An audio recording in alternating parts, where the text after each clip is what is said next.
কসবা কাণ্ডে তোলপাড় রাজ্য। আজ পরিচালন কমিটির বৈঠক রয়েছে আর ইতিমধ্যেই অনির্দিষ্টকালের জন্য কলেজ বন্ধ। ক্রাইম সিনের নিরাপত্তার জন্যই বন্ধ হয়েছে কলেজ। আজ নজরে পরিচালন কমিটির এই বৈঠক, সেই সঙ্গে একগুচ্ছ নয়া সিদ্ধান্তের সম্ভাবনা। মনোজিৎকে বরখাস্তের নির্দেশ রাজ্যের, কি ব্যবস্থা নেবে পরিচালন কমিটি? এই বৈঠকে একাধিক সিদ্ধান্ত নেওয়া হবে। আজ পরিচালন কমিটির এই বৈঠক অত্যন্ত গুরুত্বপূর্ণ, কারণ ইতিমধ্যেই অনির্দিষ্টকালের জন্য আমরা জানি কলেজ বন্ধ।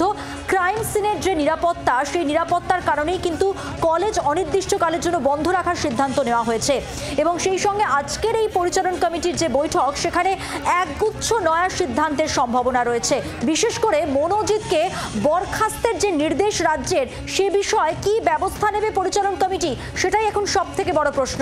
কথা বলবো, আমাদের সঙ্গে রয়েছেন আমাদের প্রতিনিধি শ্রেয়সী গঙ্গোপাধ্যায় সরাসরি। শ্রেয়সী, আজকে সব থেকে বড় সিদ্ধান্ত যেটা হলো মনোজিৎকে বরখাস্তের নির্দেশ যেটা রাজ্যের, কি ব্যবস্থা নেবে সে বিষয়ে পরিচালন কমিটি?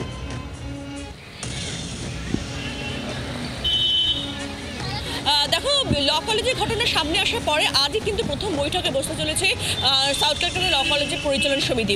এবং ইতিমধ্যে আমরা জানি যে গতকালই, যেটা আমরা কলেজ সূত্রে যেটা আমরা জানতে পারছি, যে গতকালই কিন্তু শিক্ষা দপ্তর থেকে তাদের কাছে একটা সুপারিশ এসছে, যে সুপারিশে বলা হয়েছে যে এক্ষেত্রে মনোজিৎকে যেন অবিলম্বে বরখাস্ত করা হয় মূল অভিযুক্ত, এবং বাকি যে দুই ছাত্র যারা এই মুহূর্তে কাস্টডিতে রয়েছে তাদেরকে ক্ষেত্রে অবিলম্বে যাতে রাস্ট্রিকেট করা হয়। এর পাশাপাশি কিন্তু কলেজের যে নিরাপত্তা ব্যবস্থা, সেই নিরাপত্তা ব্যবস্থায় কোথায় গাফিলতি ছিল এবং প্রয়োজনে সেই নিরাপত্তা এজেন্সিকে ফোকাস করা এবং যাবতীয় ব্যবস্থা নেওয়া, প্রয়োজনে অতিরিক্ত সিসিটিভি লাগানো, এবং এক্ষেত্রে কলেজের আওয়ার শেষ হওয়ার পরে কেউ যেন কলেজের মধ্যে না থাকে সেই বিষয়টাকে সুনিশ্চিত করতে বলা হয়েছে। অন্যদিকে আমরা গতকালই কলেজের যিনি পরিচালনা সমিতিতে যিনি সরকারি প্রতিনিধি আছেন তার সঙ্গে কথা বলেছিলাম। তিনিও কার্যত সিকিউরিটি এজেন্সির যে ব্যর্থতা, সেই ব্যর্থতা নিয়ে তিনি প্রশ্ন তুলেছিলেন, এবং তার বক্তব্য হচ্ছে যে কলেজে এই এত বড় একটা ঘটনা ঘটে গেল, সেই ঘটনার খবর সেই সময় যিনি গার্ড ছিলেন তিনি সেক্ষেত্রে কলেজ কর্তৃপক্ষকে জানালেন না। কলেজ কর্তৃপক্ষকে পুলিশের কাছ থেকে জানতে হলো প্রায় 24 ঘন্টা পরে।